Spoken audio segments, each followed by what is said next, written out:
Welcome to Your Next Sale. Mark Dimmick here with my friend and colleague, as usual, Peter Robertson. G'day, Mark. How you going? Mate, good. Good. We're going to do something a little bit different today. We're going to give you a spring market update. Should be with your recommendations, with your expertise in your area being the western suburbs. Yep. And I'm going to be giving you the info on what's happening south of the river. Perfect. So do you want to start western suburbs? Yeah, sure. What's been going on for the last... Few months, really? Yeah, a few months going the in spring. Particular, the spring market. The last month. Yep. Okay, look, it's really interesting in the western suburbs. We are seeing a real spring market. When I say a real spring market, what we would normally traditionally in the past see happen, which is an uplift in the number of listings that come to be available for purchase, increased buyer activity, generally more sales. If you look historically at the prime selling periods in the western suburbs, it's definitely a distinct lift in spring, a little bit in part because we've got big houses with deciduous gardens, and the deciduous gardens look great in spring, fresh growth.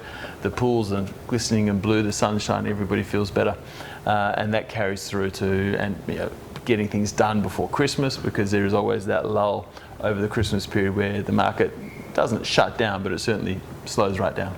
So we to this year, or up to this year, we haven't really seen that for the last few years. This has been different. So since I think a little bit also with the western suburbs, which 6009 postcode, which is City of Nedlands, is a big part of that. They had a town planning scheme amendment that was argued backwards and forwards. It was a density infill, so a lot more zoning of properties coming up, and a lot of debate about where that was going to be, and pushing backwards and forwards between the council and the state government. That was resolved and gazetted only in April. So there was a lot of sellers who were holding off selling because they weren't sure what was going to happen, what zoning they were going to end up with, where the high density zoning pockets were going to be around them. And a lot of buyers were equally holding off because they didn't want to be buying into something suddenly to discover they were going to be next to a 3 or 4 or 5 story building. And you've got all that information at hand if someone wants to get in contact with you. Yeah, 100%, absolutely. So all the zoning maps, we've now got the zoning guidelines from the City of Nedlands, what that means. So where those areas are, it's very clear. What can be built on them is pretty clear as well. There's a little bit of still working through that process. So on the Waratah Avenue strip where our office is, as an example, they're talking about coming up with design guidelines. So that's up for some community consultation. Sure. So again, working in how that zoning is going to work. But coming back to the market and the spring uptake, it was... The last couple of years have been very subdued. We just didn't see that spring kick.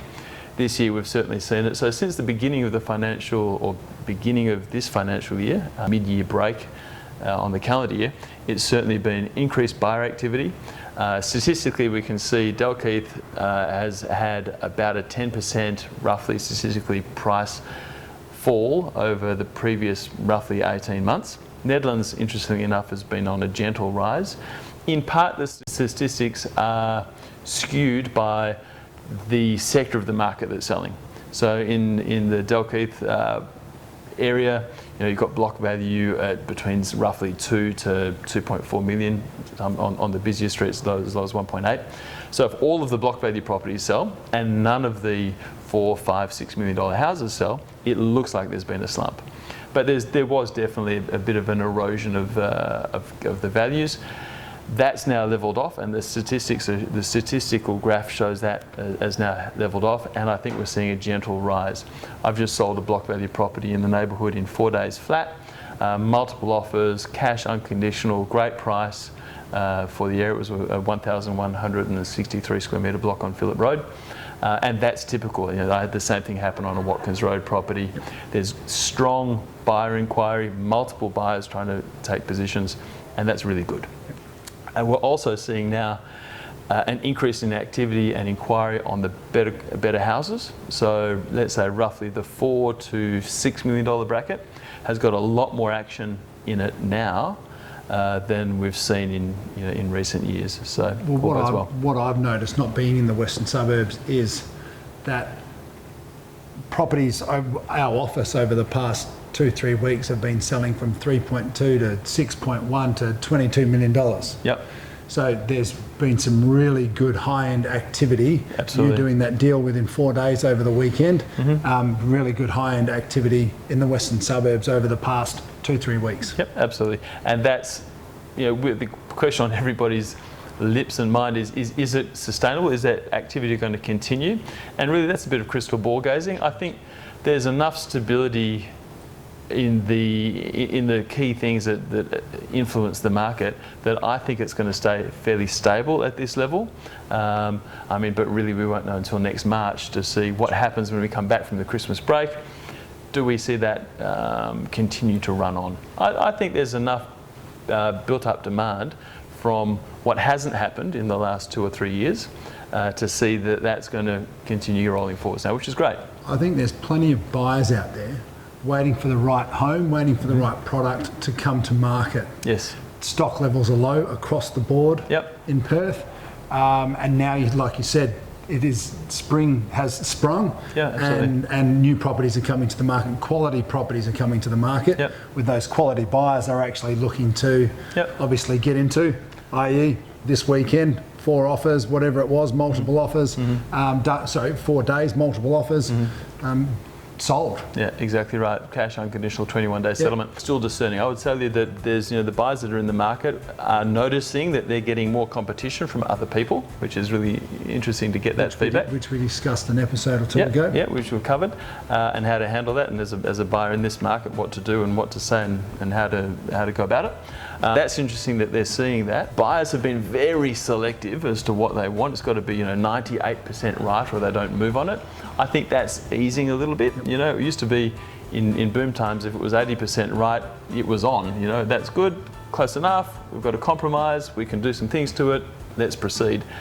We're not quite there, but we're certainly not anymore at that level where, if it's not nigh on 100% perfect, we're not going to do anything, we'll keep looking. So that increased activity is starting to be noticed by everybody. There's more deals being done, and it's very good for our sellers, and actually it's good for our buyers too, because there's more properties coming to market. So yeah, very positive is my view of the spring market this year. Fantastic. Great. Well, south of the river, and it's very opportunistic that I've just done my monthly riverfront report for south of the river with all the numbers here. I'm glad that it's flowing in the western suburbs in the high-end price point. We're not there south of the river. Okay, in the high-end price point or in the entry level? No, in the high-end price point. Okay, hasn't happened yet. Hasn't flown that way at all. Okay. But there are shoots, there are inquiries. But unlike the last fortnight that we've seen, 3 weeks that we've seen in the office, that hasn't flowed down yet. I know, again, we've spoken about it before, sometimes that market in the western suburbs is hot and not so on the south side of the river. But also vice versa. Yeah, vice versa, So just to give you some numbers, I remember last month we're doing this report, which we obviously didn't discuss on here, but last month's report was Attadale and Bicton did not have any settlements in the month of September. None at all? None at all. Interesting. Okay. So I've got the October report now.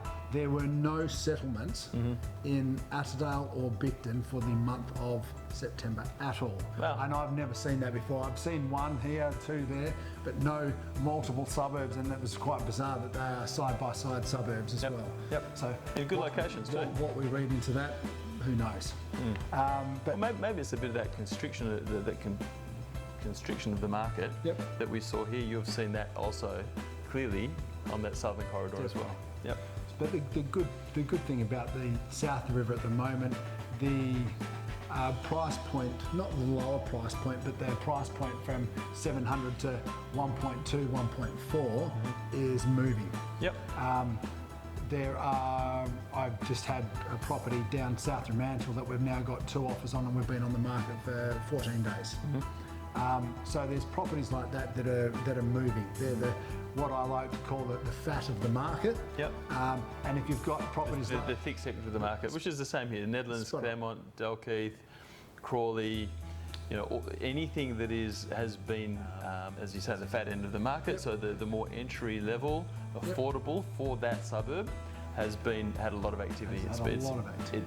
What we've seen is that it's run out of legs quite quickly as you go from that sector to the higher end properties. And what you're saying is you're seeing the same thing there. Yep. Yep. So, for example, last month, 5 properties sold in East Fremantle, highest one 1.17. Okay. Previously, there's properties that we've sold that are up to 5.5, and there's normally 1 or 2 $2 million properties in there, but it hasn't been last in October. Yep. Freo, good numbers, 12. They're obviously, depending on where you are in Freo, it's generally, with this report, it's generally a lower price point than the other suburbs. Focusing on it. So, south side. Yep. It's lucky, it's coincidental that I've just done off my monthly riverfront report that I send to my database. Yep.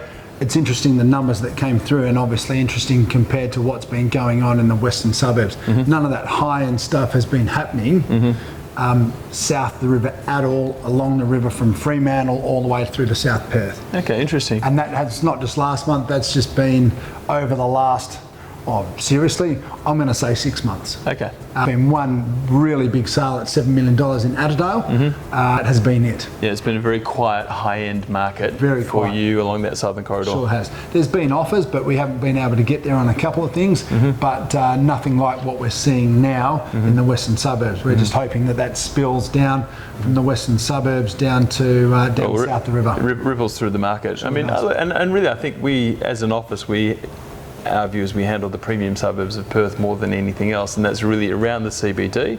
It's been along that the northern corridor, so from the city to Cottesloe, along to the beach, up and down the coast a little way. So we go probably, North Beach is where would probably be the limit of our activity, and then City Beach and Cottesloe and Swanbourne very active, and then with yourself and Jono down through Freo and then around along that southern corridor. But that's still, I mean, southern corridor in Perth is premium real estate. Sure is. And it's just interesting to see how that premium market ebbs and flows. As you've said, sometimes the northern corridor is busy and the southern's quiet, and then all of a sudden you'll be flat out doing deals left, right, and centre, and we're going, well, it's not coming this way. So it's really interesting to see that ebb and flow. That's right. So to give you some numbers, East Fremantle had 5 settlements last month. At 1.170 was the highest. Okay. Just to give you an insight of what's going on down there. Freo's obviously, as you know, has got apartments from $200,000 to $2.5 million residential, and then obviously commercial, which can get a lot more. But and a mixed bag of houses in there as well. Mixed bag. Yeah. There was 12 sales up, and the highest $1.05 million. Okay.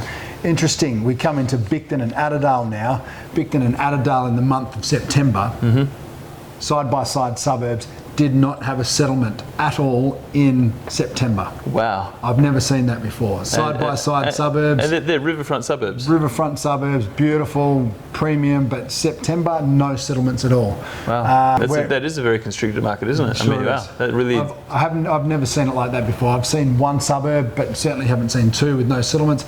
I had to double check the numbers the data can't be right. through different portals because it can't be right. But it all stacked up. Whereas Bicton last month had 5 to the highest of 1.4, and you know what Bicton's like. There's plenty of property north of 1.4 as well. Lots, but just not selling at the moment. So do you think your insight as a bloke and agent that covers that space thoroughly, is that because sellers don't want to sell, or is it because buyers don't want to buy? Good question. I think both. Okay. I think if I was to give it a higher percentage, I would be thinking it's the sellers don't want to sell. Okay. The sellers aren't prepared to meet the market or prepared to meet the offers that are coming in today. So would that say that those sellers in those properties are taking a forward view that things will probably get better, so why sell at a low ebb if you don't need to? Yep. So sit tight, wait for the market conditions to generally improve, and then explore taking those properties to the market. Is that what we're seeing happening? Is that part of the driver? I think that's part of the driver. I think that's the perception. Yeah. I don't think it's reality. Okay. I don't think that the market at that price point is going to increase over the next obviously it's crystal ball stuff, Yeah. but I don't think it's going to increase over the next 2 to 3 years. Stock levels are still low. Yeah. When you say increase, do you mean capital growth or volume No, increase? capital growth. Okay, but if people, I have clients now who say, look, let's say the market's travelling flat, but there's not a lot of volume in that market yet. Yep. So I don't really want to go to the market now if I haven't found anything that I want to buy, because that's part of the cycle as well. The wheels, the cogs right. turn. So because there's nothing I really want to buy and it's travelling pretty flat, it's a fairly quiet market, or it has been, I'll just sit tight until there's more volume of deals going. Not necessarily with the view that my property is going to go up in value, but I'm not going to go into a quiet market. I'm going to take my my $3 to $6 million house. I'll park it up over here. We'll keep living here. It's a nice house. If you're living in a $3 to $6 million house, you're not doing it tough. It's a nice property, and they'll just wait for that opportunity for where they want to go to turn up, and then they'll think that there's going to be a deeper market when they go. Is that something that you're seeing? There's buyers out there though in that market. Yeah. Okay. So there's buyers out there that would buy if their houses were available. Spot on. Okay. So interesting. Normally you've got low stock levels, more activity, prices go up. We've had low stock levels for a while now. Prices haven't increased, which is quite a bizarre position to be in. But now we're seeing obviously more stock levels stock levels rising now that we're actually getting into spring. Yep. Well, we're obviously a couple of months into spring, but traditionally, obviously, mate, summer starts next month. Oh, I know. I remember being in the industry now for 10 years, and you double that. It's showing your age. Yeah, spring was traditionally September. Yep. September, October. Then a few years later, it started being October. Yeah, it got delayed. It just got delayed. And what are we now? Yeah, 11th of November as we record this. 11th of November. Yep. And it's just been the last fortnight really that the activity. So we're now looking at November. So end of October, beginning of November, you're right. Whether or not that's got anything to do with the weather, which I think it does. Yep. But again, like you discussed, people waiting for the flowers to be out, the sun to be out, pool to be just clean and beautiful, and obviously being the properties that we sell, they've generally got, I shouldn't say generally, some of them have got an aspect, or most of them have got a beautiful view, and it's always nice to obviously sell it and increase sale price, and increase the emotional purchase of buying a view like that. The aesthetic appeal is greater in spring than winter. Yep. 100%. So there's definitely people out there still waiting for the right home, still waiting for the right product to come to market. Yep. But it's certainly picking up. I'm looking forward to it when it flows from the western suburbs down to south of the river. It will. I'm sure it will. Always does. It's an interesting space to be in. Okay. Certainly that lower end, or the fat part of the market, as we call it, if you had a property anywhere between 750, 800,000 and 1.4 down south the river, obviously they're not going to be riverfront.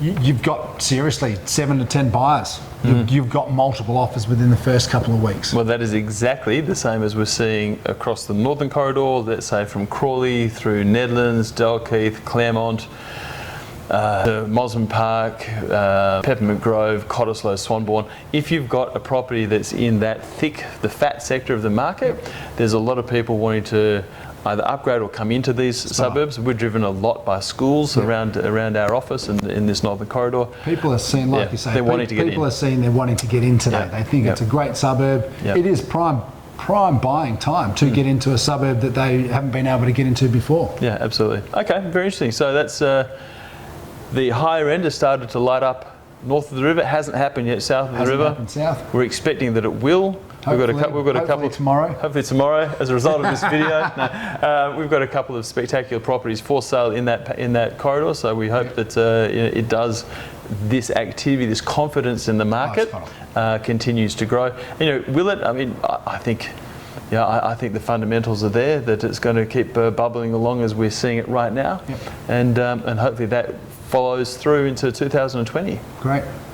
Well, if you've got any questions, that's our market update for this month. Yep. If you've got any questions, want any other information on any of the suburbs that Peter and I deal with, please contact us below, give us a call, shout out anyway, and Yeah, we've got access ask the to. question. Yeah, we've got. I mean, these days the public are very well informed. You've got access to a lot of databases through the likes of realestate.com, Domain, REWA, etc. As agents, we still have a little bit more of a deeper level of access. So if you want some really detailed reports on what's going on out there, you know, how long things have been on the market, percentage change from when it was first brought to the market to now, that kind of stuff, we can provide that, and we're very happy to do so. definitely. Super, mate. Thanks, Thank you. Peter. Good one. Here's to a good spring and a good summer market and a Definitely. fantastic 2020. 100%. Thanks. Thanks.